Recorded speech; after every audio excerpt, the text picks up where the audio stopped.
My name is Ben Lyons, chief correspondent for the Players Tribune. Drew Brees is here today, Super Bowl champion, New Orleans Saints own.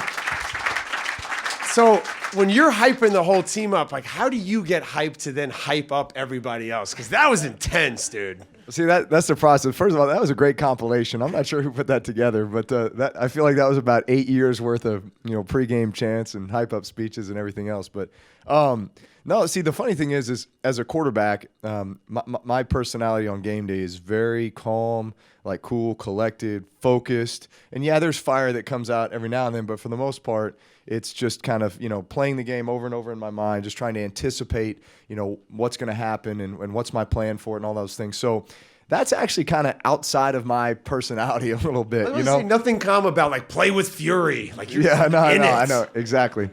Do you practice by yourself like the night before? No, but obviously I want to have something unique for the guys every game, something that applies to that game, to that moment, maybe things that we've stressed throughout the week. Things that I think, creating where our mindset needs to be for the game. And I remember back when I've been in New Orleans 10 years now. When I got there in 2006, Joe Horn was a receiver on our team. He was kind of like our emotional leader. He had a little something he would do. And then he wasn't with us in 2007. And so it was kind of a mixture of guys and nothing really stuck, And so when 2008 rolled around, I said, this is my opportunity to kind of step into this role and create something that the guys can rally around, kind of like a rallying cry for each and every game, maybe a chant, that could really get us going. And so came up with something that year, and the guys loved it. And then so going into 2009, I was just, throughout the offseason, guys would come up to me and say, hey, man, what's the chant for this year? What's the chant? And so well, obviously I got to come up with another chant, which was actually really cool because that chant I've been on 5 USO trips, had the opportunity to go on 5 USO trips. I went on one that year to Guantanamo Bay, Cuba. So I remember one morning I was asked by a bunch of Marines, hey, you want to get up and do PT with us in the morning? I said, are you kidding me? Like, one of my favorite movies in the world is A Few Good Men. So I get to get up in the morning, 5 o'clock with the Marines in Guantanamo Bay and go do PT. I was like, this is awesome. So that's why you're a professional athlete. I'm the one interviewing you, by the way. So we get up and it's just like no stretching. We meet at this place. They call it the Mosquito Tree, aptly named. Mosquitoes the size of birds, and so they're just like, start running. So we get in formation and we're running, and they're like barking out these chants, and I'm just thinking this is the coolest thing in the world. And then all of a sudden somebody comes up and they start saying this chant, and in my mind it immediately starts working like this is the chant for our team this year. Now obviously I have to change it up a little bit because the Marines are talking about killing and that kind of stuff, and so the league might frown on this a little bit if I'm in the huddle saying, we're going to kill him. But so we modified it a little bit and then obviously went on and won a Super Bowl that year. So ever since then, it's like, man, the chant's going to happen. And speaking of the Super Bowl, I always love asking football players who've had the privilege to play in the biggest game of the year what their Saturday night was like the night before the Super Bowl. So what do you remember from the night before your big game? Honestly, I'm so routine oriented that that's the most difficult part about the Super Bowl is, look around this week. Obviously, the town that you're in just turns into this, crazy destination for, fans and obviously corporate groups. And it's just, media and you name it. And so I was given the advice early in the week, hey, you need to find your quiet places. Find the places you can go and just kind of be to yourself and study the game plan and study the film and just prepare yourself like you would if it was just any other game and you were just at the facility, even though it's the biggest game of your life, right? So, the night before was all good. Wake up the next day. I remember we played in Miami, and so I think it was a 5 or 6 o'clock p.m. start, and usually for a night game, I'll get up, study my game plan, and I'll, watch a movie, just kind of mindless entertainment. And I remember my wife and I, we watched Major League. Of all movies, Anyway, the manager in Major League has some really good. Oh, he's got some great lines. Listen, but that's the thing. I just want to sit and just relax and laugh a little bit and just put my mind at ease, take it off the game, because once I click in and go, man, it's time to go. But I felt like I had a really good routine throughout that week, and that was the key for me, was just how do I keep the routine? Obviously, I would guess that the thing you're most proud of from your career is having won that Super Bowl, but I was looking up all your individual accolades, and they're incredible. I mean, from the fastest guy to 40,000 passing yards, 50,000, 60,000, over 5,000 completions. And from your individual accolades, what do you think is the thing you're most proud of when you look back at your time in the NFL so far? There was a lot. I mean, at the end of the day, it's. I think about the journey. I think about all the guys I've had a chance to play with, all the great players. The cool thing is like, for example, there's a couple guys up for the Hall of Fame this year that I played with and against, many times. And so you just kind of shake your head and say, well, does that mean I'm getting old? If all of a sudden all these guys I've played against or with or what have you, had Pro Bowls with or now going to the Hall of Fame. But no, I feel blessed to have been able to play as long as I've been able to play. I think the records that mean the most to me are the ones that maybe capture the most group of guys with them. So I remember like the Johnny Unitas record, which was the consecutive touchdown record. It's not like that was set in a game. It's not like that was even set over the course of a season. That was 4 seasons worth of a record. It was touchdown passes from 09, 10, 11, and 12.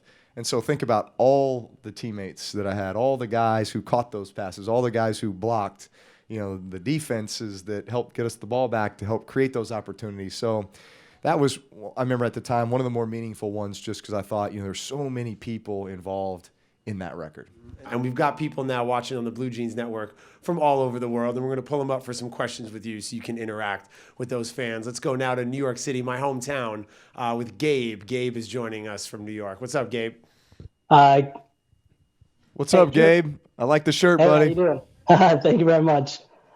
So my question is a little introduction. I became a Saints fan about 2 years after you were traded to the team and saw that you were the hope for the team and for the whole city as a whole.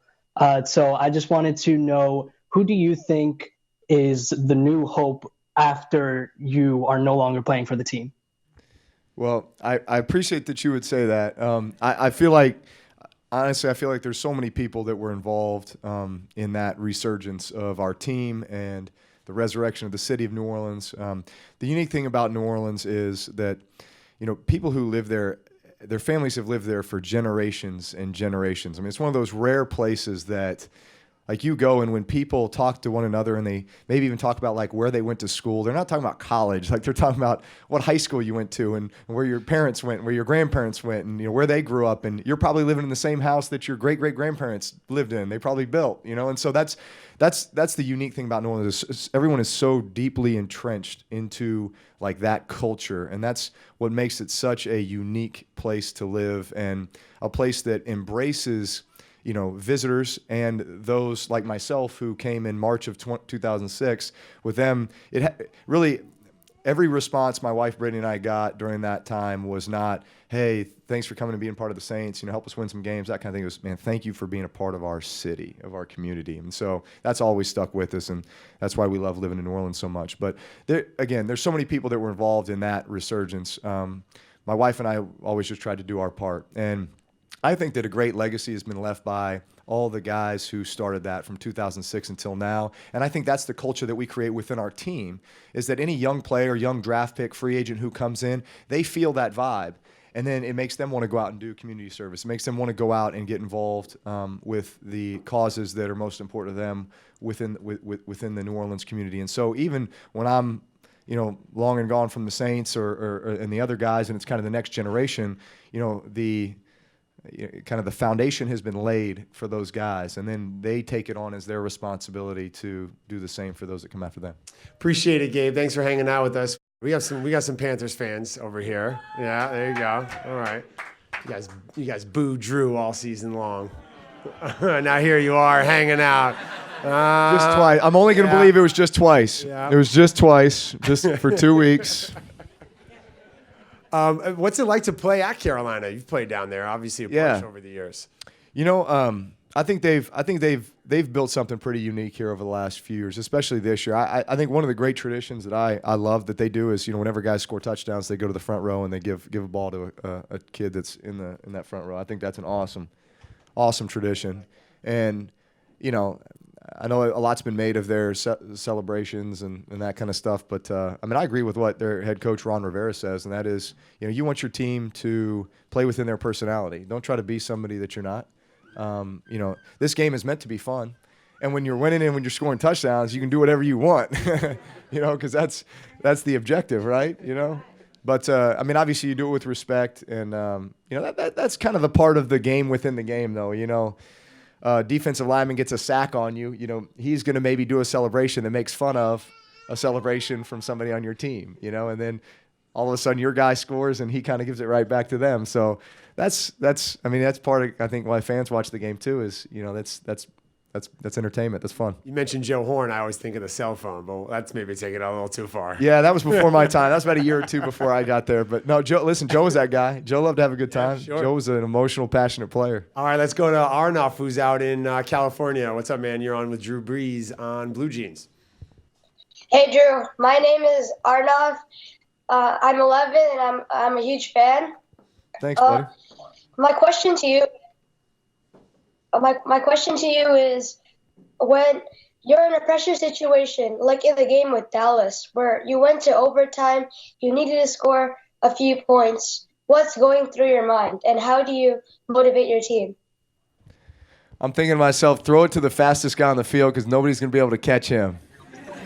So that's what I did. I threw it to C.J. Spiller, and he took it down the sideline and made two guys miss. They couldn't catch him, and he scored the touchdown. We won the game. But no, you know, it's I love that question because you know, obviously that was a big game for us. That was Sunday Night Football against the Dallas Cowboys, which feels like a team that, even though they're not in our division, we play just about every year, and they always put us on prime time. It's either Sunday night at our place or Sunday night at their place, or, you know, one of these prime time games. And so you know, that was early in the season when they were starving for a win. We were starving for a win. And so it was just one of those really intense, hard-fought games that, you know, we missed a field goal, actually, right before, you know, the end of the game, which sent it into overtime. And I think that's a time when, you know, usually maybe you're, you know, emotionally, you kind of get down, like, oh, that was our opportunity, and now all of a sudden we have to, you know, rally and get ready for overtime. And I think that's where the leadership comes in, where all the veteran guys, captains on the team, grab the guys and say, all right, guys, here we go. We're going to get the ball. We're going to go down. We're going to score. We're going to win this game. And when we got the ball, I think there was no doubt in our minds that that's what was going to happen. And the second play of that drive, Sean Payton calls a play, which was basically a route where C.J. Spiller would almost kind of come out of the backfield and take it vertically down the sideline. And I recall, as we're walking up to the ball, one of their linebackers kind of has his back turned. He's a little bit confused as to maybe the defense that was called or who he has, but I can tell it's man-to-man coverage, and I know he's supposed to be covering C.J. Spiller. So I just think to my mind, get this ball snapped as quick as you can because this guy's not ready. So sure enough, that's what we do, and he hesitates for just a moment and allows C.J. to get by him, and C.J. was able to make the catch and the touchdown, and we won in big fashion. Appreciate you hanging out with us. He's going to be hosting the next one of these things. I feel like I'm going to lose my job. Let's go now to the great state of Louisiana. We got Judy hanging out with us here on BlueJeans. What's up, Judy? Can you see me? Oh, yeah. Now we can see you. Well, you're not a who dat, are you, Judy? I've been a Kudat all my life. That's what I'm talking about. This is the only one that's autographed, Sports Illustrated issue. I love it. I love it. Newspapers from the. Let's go get another one of those. What do you say? Yeah, I want to be an honorary captain there, yeah. thing. Yeah, we got to get Judy as an honorary captain one day. You want to do the who dat chant? Yeah. That's a great idea. We need to incorporate that in. Good in October. All right. Who do you think is the best? Who do you want to win the Super Bowl? Who do I want? Peyton or Cam? Well, if the Saints can't win it, I don't want anybody to win it. No, I'm just kidding. You know, it's Carolina, having played against them twice this year, them being in the division, certainly they earned the right to be here, and I think they're probably the best. I think they're the best team. I think they're the most complete team.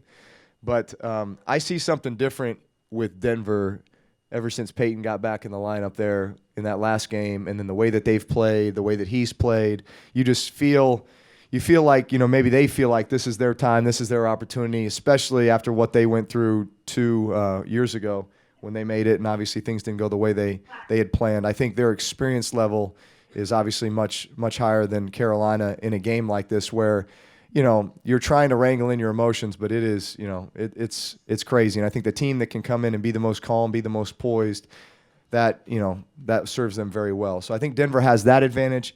I think Carolina has the advantage just from the sheer standpoint of, talent on both sides of the ball.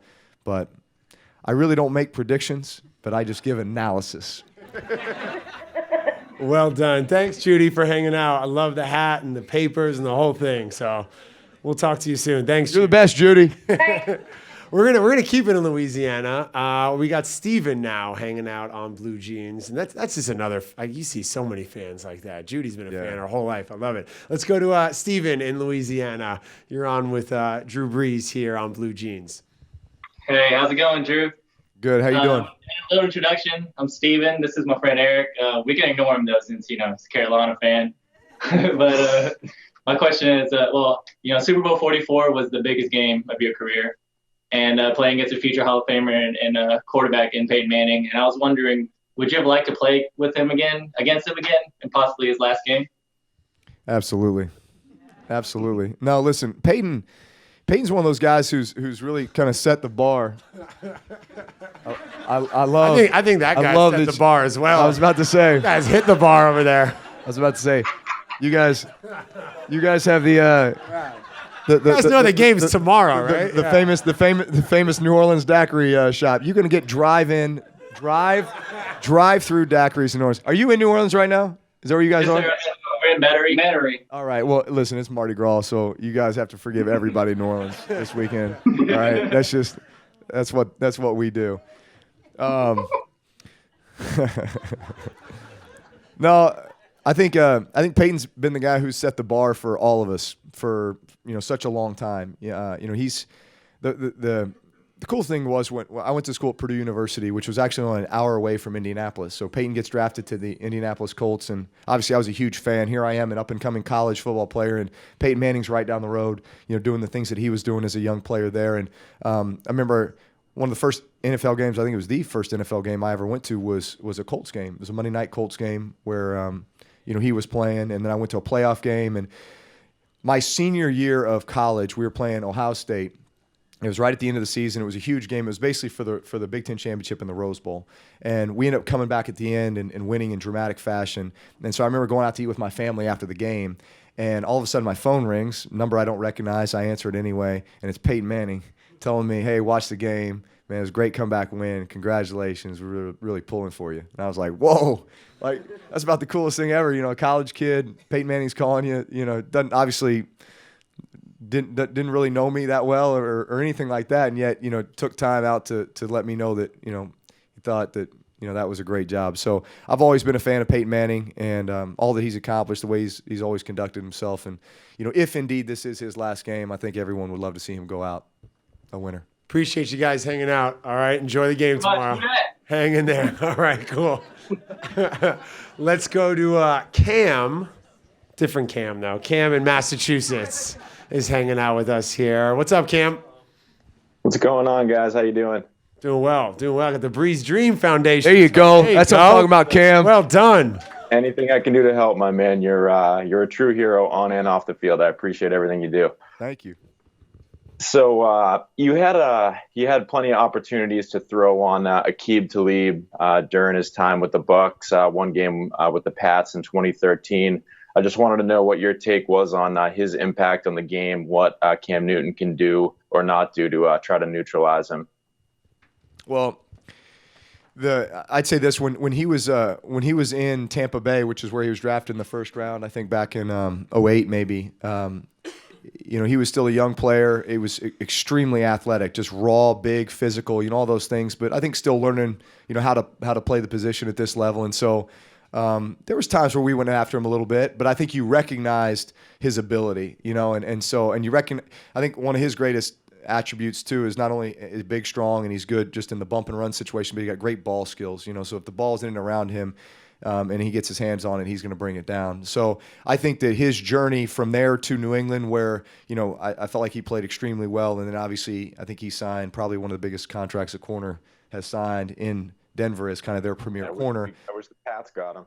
Yeah, but then all right, but then but I think the resurgence of Chris Harris on the other side, I think has been great for him because it's not like, Talib's over here and they're just going to throw away from him. Chris Harris is a great corner too, so it forces people to, have to throw the ball at him, which allows him the opportunity to make plays. So they're going to play a bunch of man coverage, in my opinion, because I think you have to respect Carolina's run game. Cam running the football, Jonathan Stewart running the football, Mike Tolbert running the football. They're a power run team that if you can't stop that, then it's going to be a long day. So now you're talking, man, we're putting extra defender in the box. These guys are one-on-one outside. So, I think in that case, the advantage goes to Denver with those corners versus their receivers. And yet I think that, let's not forget Greg Olsen because I think he's their biggest play guy that probably doesn't get the credit he deserves on offense. Appreciate it, Cam. I'd say I feel bad for you, but you're a Pats fan, so you've had enough winning in your life. So thanks, dude, for checking in. Hey, quickly, before we get to the next one, let's talk a little bit about his sweatshirt, the Breeze Dream Foundation, and how you got started and where people can find out more. Good segue. I like that. Almost like I do it for a living. Almost. So my wife Brittany and I, we founded our foundation, the Breeze Dream Foundation, back in 2003 when I was playing for the San Diego Chargers. And the mission then was to help improve the quality of life for patients with cancer, especially kids. So we worked a lot with Children's Hospital and other cancer organizations in San Diego. When I went to the New Orleans Saints, we broadened the scope of our foundation to include the rebuilding efforts. This was 6 months post-Katrina. So much work needed to be done to help rebuild New Orleans. So helping to rebuild schools, parks, playgrounds, athletic fields, fund childcare programs, mentorship programs for kids. And, we've had the opportunity to partner with so many great organizations in New Orleans, also doing things back at Purdue University with a life skills program, still very active in San Diego as well. Proud to say over the last 13 years, we've been able to raise or commit over $22 million through our foundation. But really that's because of so many great people that have wanted to get involved, so many great companies that have wanted to get involved. And, there's still so many things we want to do though, so it's, I feel like we're just scratching the surface with what we're able to do. That doesn't deserve a round of applause from our studio audience here. Let's go out to Sam in California. Sam, you're hanging out with Drew Brees here on BlueJeans. What's up, man? Wow, thank you for this opportunity, Drew. I tell you, there's not that many Saints fans out in California, but you're making one right now. Really appreciate it. All right, buddy. Thank you. My question is, what was more important to you, winning the Super Bowl MVP or winning the Lombardi? And would you trade that Super Bowl MVP trophy you won for another Lombardi? Without question, I would trade that MVP for another Lombardi trophy. There is no doubt. Where is your MVP trophy right now? What's that? Where is the trophy? It's in the office, but it takes a back. Well, no, that is that and the Super Bowl ring. I mean, that's like I rarely wear my ring just because I'm always thinking about the next one. I don't want to focus on the last ring. I want to focus on the next ring. But whenever I put that ring on, it's amazing because it's like all those memories come back from that year and just all the guys that were involved in that, and like all the captains got to design our Super Bowl ring, which is really cool. I don't know if most teams do that, but our team did because I think we just felt like that was appropriate. All the captains designed the ring, so you look at that and like everybody kind of has their little mark on it, and when I think about leaving this game and the legacy that I want to leave, not only as a player but with the teams that I played on, I mean, it's about bringing championships home to New Orleans and the guys that you have a chance to experience that with. And I feel like we're entering this window of time here in the next few years where we're gonna have that chance to make a run, and we're gonna have to get past Carolina and these Carolina fans that are sitting over here. But I look forward to the opportunity. Well, best of luck. Thanks, Sam. Thanks, Sam. Yeah, enjoy the game tomorrow. Let's head back to the great state of Louisiana and check in with Connie. What's up, Connie? You're on with Drew. Thanks for taking my question. It may get a little loud here because we're right outside of Endymion, so we're sorry if it's Endymion is a Mardi Gras parade. Right. Yeah, our choice was Drew Brees or Endymion, so you won out.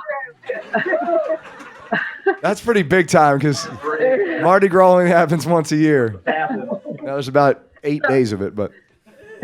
So anyway, my question, sorry to go on, but my question is, when we're watching a game on TV, in the big picture, we can see the shift of momentum in the game, or is that an illusion? Is momentum an illusion, or how do the players experience momentum when some experts say that it doesn't really exist? Listen, that That is a very insightful question. Seriously. Probably one of the best ones I've ever heard. Because, yes, momentum is, in my opinion, wow. A lot of people joined you there, Connie.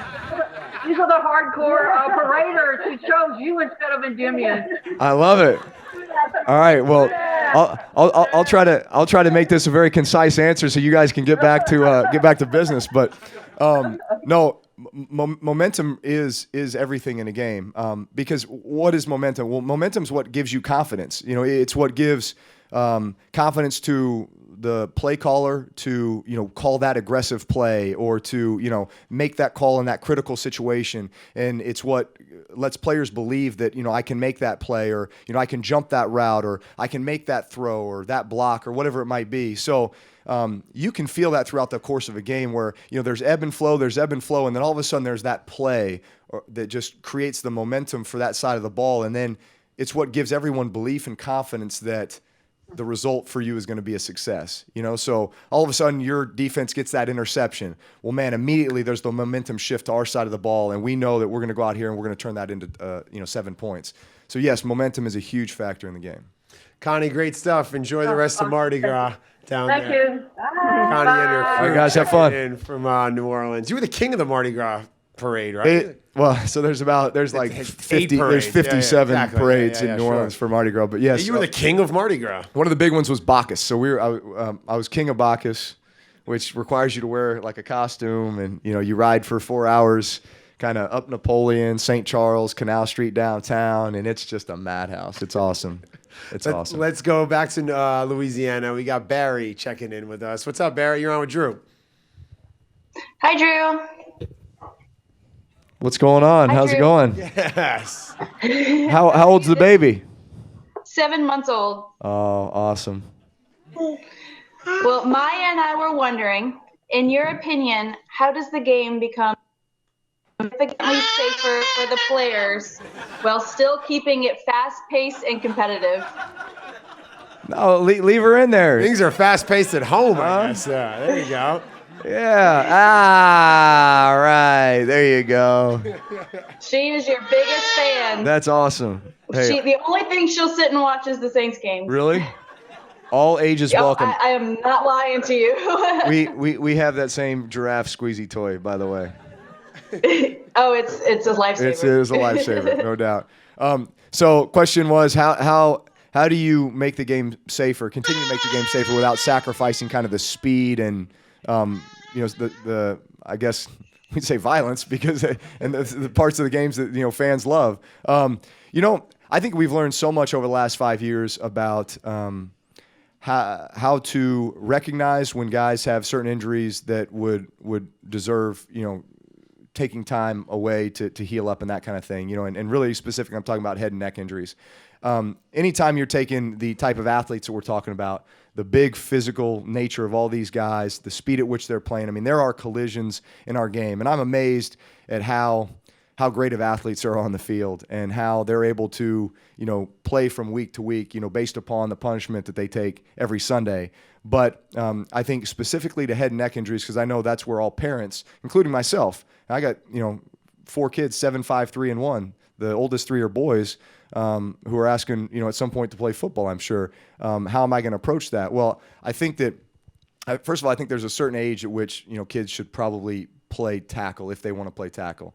And I think that's probably not till middle school, because I don't think there's any reason to put pads on prior to that. I think there's great skill development that can be gained just from playing flag football, or just, you know, doing it any number of different ways without putting pads on. I didn't put pads on until I was in 9th grade. And I think there has always been this old school mentality with football that, you know, unless you're dead and you got to carry me off this field, I am not coming out of this game, you know. So whatever injury it might be, whatever, man, I got my bell rung, whatever, something hurts, man, I'm staying in the lineup. Well, when it comes to head and neck injuries now, based upon what we've seen with former players, I think we realize the importance of, you know, taking that very seriously. So the protocols that are now in place and have been in place over the last 3 years in the NFL are that when a guy, you know, we've got 2 independent neurological consultants that are on the sidelines that are identifying guys that might get dinged. Teammates are identifying guys that might get dinged. They immediately come off the field. They get evaluated. If they're okay, they go back in. If they're not, then they immediately get pulled out of the game, and they are not going to play football again, not practice, not play until they're cleared 100%. And there's a battery of tests that they have to go through in order to get cleared to play again. And so that potentially 1 week, 2 week, 3 week period of time that a player might be out, i.e. Luke Kuechly this year missing 3 games because of a concussion that he suffered in week 1. I mean, teams have a huge investment in a guy like that. You know, and you say the last thing we want is to put this guy out there too soon and put his career at risk and potentially his long-term health at risk, you know, when we shouldn't. So I think teams are doing the right things now that maybe they didn't before. Players are recognizing that now, maybe when they didn't before. And so I know this, like I would be perfectly fine with my kids playing football, but I think that there's an appropriate age, and I think that we'll continue to evolve and improve our protocols to play, you know, after injuries like that. Well said. Well said. Barry, enjoy your first Super Bowl. Maya. Thank you. Have fun down there, guys. Thanks so much for checking in. Oh, man. Awesome. You know, what's amazing about the Saints, too, Drew, is that not only are you guys a big deal in New Orleans and in Louisiana, I mean, you really have that whole part of the country, really internationally, one of those brands and teams that are really well known. So we've got someone now from Mississippi. Christina's on with Drew Brees, right? You have a big fan base down there in Mississippi. Gulf Coast. So, yeah, there you go. What's up? How are you? Thanks for checking in with us. Hey, hi Drew. Hello, how you doing? You as a great. Thank you. First, I want to thank you as a parent and as a teacher for being an example of someone with faith and integrity that our youth can look up to. And I'm not sure if you realize how big of a fan base you have here in Mississippi, but I can guarantee you your biggest fans live here, and you're looking at a few of them today. All right, that's awesome. I see that. Will you give my son's helmet back, please? Give his son's helmet back, please. I like the single bar right there. We should bring those back. I might bring that back for next season. You like this? Okay. Great. I have a short request for you, and then a quick short answer question. Okay. Like I said, I'm a teacher, and I wonder if you would offer a few words of encouragement on endurance and finishing strong, even when it appears all odds are against you. And my short answer question is, my football savant husband is a firefighter and will be on shift for our very first wedding anniversary. I've agreed to let him make it up to me by taking me to our first away Saints game. What is your favorite away venue to play? Good question. When it actually kind of goes back to my Charger days. I love playing in Arrowhead Stadium in Kansas City.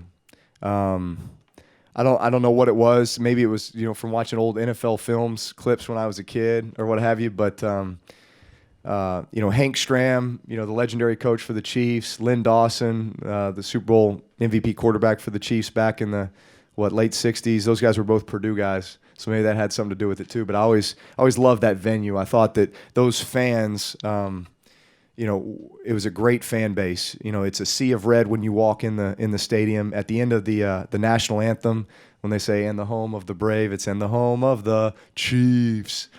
And honestly, that's really kind of where our chant, you know, that we played earlier, the who dat, you know, who dat, say you're gonna beat them Saints prior to the game. That was inspired for me by what the Chiefs do. So I'd say if I had to pick one, Arrowhead Stadium. And any words of encouragement for people who are facing an obstacle, and maybe think back to your own life on something that you've had to overcome and where you found the inner strength to be able to do that. Yeah. You know, I think I've always been a believer that adversity equals opportunity, and you're never going to accomplish anything great in life without facing challenges and facing adversity. And at the end of the day, that is what molds you and strengthens you into who you are meant to be.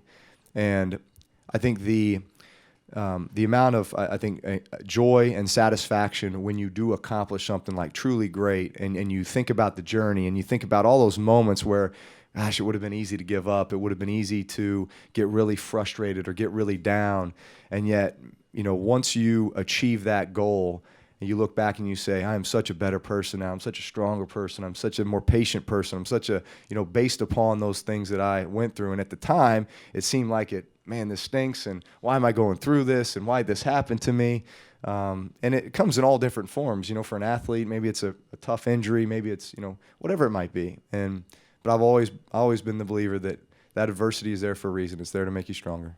Thank you, Christina, and shout out to your husband, Thank a you, firefighter. Thank him as well for Thank his you. service. All right, guys, see ya. Appreciate it. Thanks so much. We're going to take some questions now from some fans who are here with us in San Francisco. So let's kick things off with Lauren. What's up, Lauren? Well, you got a question for Drew? Who's your favorite athlete? Who's my favorite athlete? Good question. Well, okay, I was really a baseball player growing up. So I thought that I was going to be a professional baseball player. I never thought football would ever be in the picture.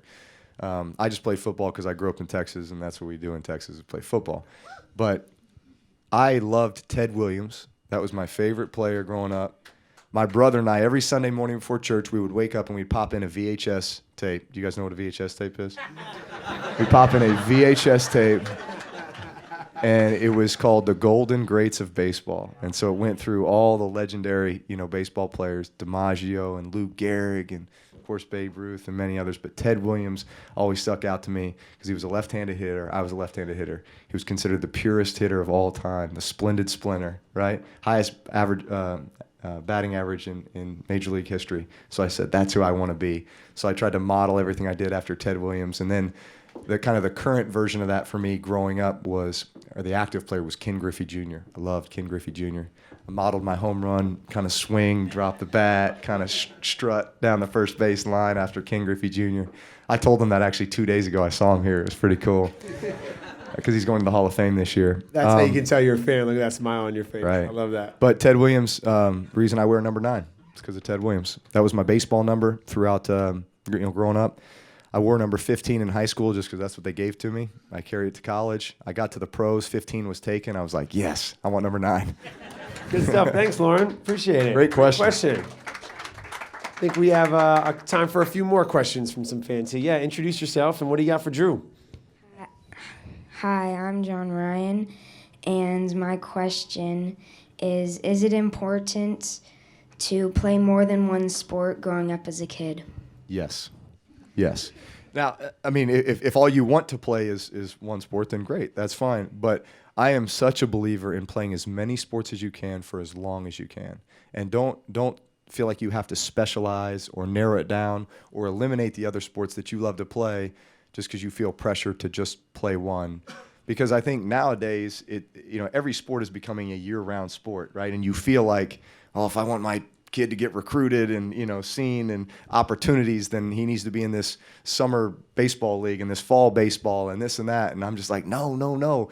There's a season for every sport. When fall rolls around, it's football. When winter's here, it's basketball. When spring's here, it's baseball, it's lacrosse, or it's track. And I mean, any number of sports. Soccer's in there. So, like for me, I was a sports junkie as a kid. That's what I had a younger brother, 2 years younger than me. He played baseball at Baylor and played in the College World Series back in 2005. It's one of my greatest moments of my life is watching my brother in the College World Series because that was actually my dream growing up, and he got to live it, which was awesome.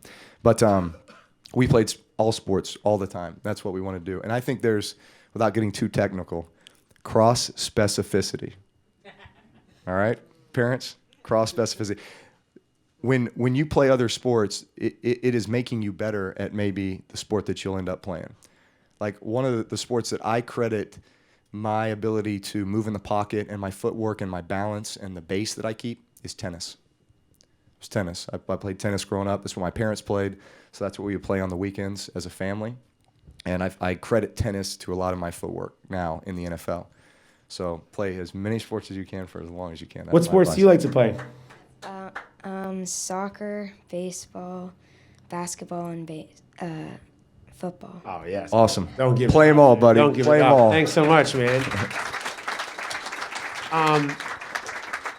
Time for we have a little bit more time here with Drew, I'm told, and oftentimes when guys aren't playing in the big game on Sunday, especially someone like yourself who has played in the Super Bowl and won the MVP, they don't like watching, they don't like going, they'd rather be on a plane and get out of here. It's strange for them, but you're going tomorrow because they're doing something really special with all the former MVPs, right?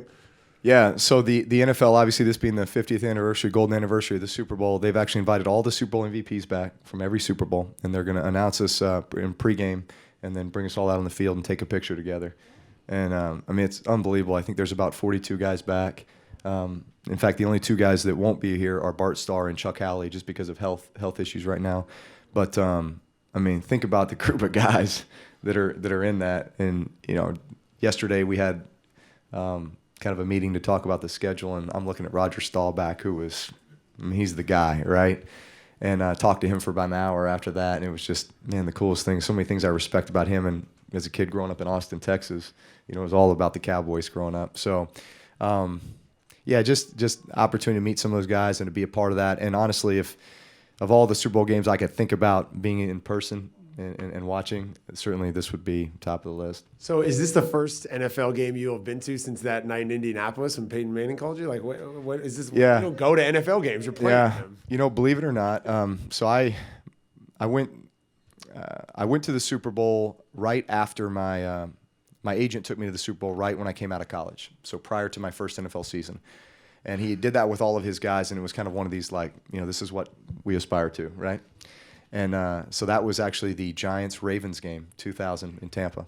And so from that moment on, I never went to the Super Bowl. I was like, I'm not going until I play in it, right? And then sure enough, we go to and win Super Bowl 44. That was 9 years into my career. And then after that, it was the same thing. I'm not going unless I'm playing in it. But last year in that Seahawks-Patriots game, I said, you know what, something is compelling me to go to that game. Like, I need to go to that game. I need to see it in person, because I watch football differently than just like from a fan perspective. I mean, I'm analyzing both sides. I'm watching the sideline interaction. I'm watching substitutions. I'm feeling the tempo of the game. You can just see the whole field. There's things you see in person that you don't see just from watching on TV. And plus, I felt like, Seattle's one of these teams that could be good for a really long time. So if we want to go where we want to go, we got to figure out how to beat those guys. As a scout as well as going. That's exactly right. So I went last year as a scout, and this year I'm going as a scout again. No. This has been a lot of fun, and the reason we're all here, we got the CEO of BlueJeans, Chris, is here. Who's got a few words about BlueJeans. You want to come take the stage and grab the mic here, buddy? This has been a lot of fun. Thank you, Drew and Ben. That's an awesome example of interactive fan engagement. I loved the question that came about. It was great, along with the studio audience here. This is the new way of doing things. For BlueJeans, it's all about putting out video experiences that people love. We are pushing the envelope. This is a new way for fans, athletes, celebrities to engage interactively. So I expect a lot of different things to come about pushing the envelope. Thank you, guys. Enjoy the Super Bowl, guys. Thank you so much. This is so much fun. Drew Brees, everybody. We hope to see him in Super Bowl 51 on the field. Thanks so much, man, for hanging out. Thanks to everybody watching on BlueJeans. And we'll see you again next time. Peace. Thank you.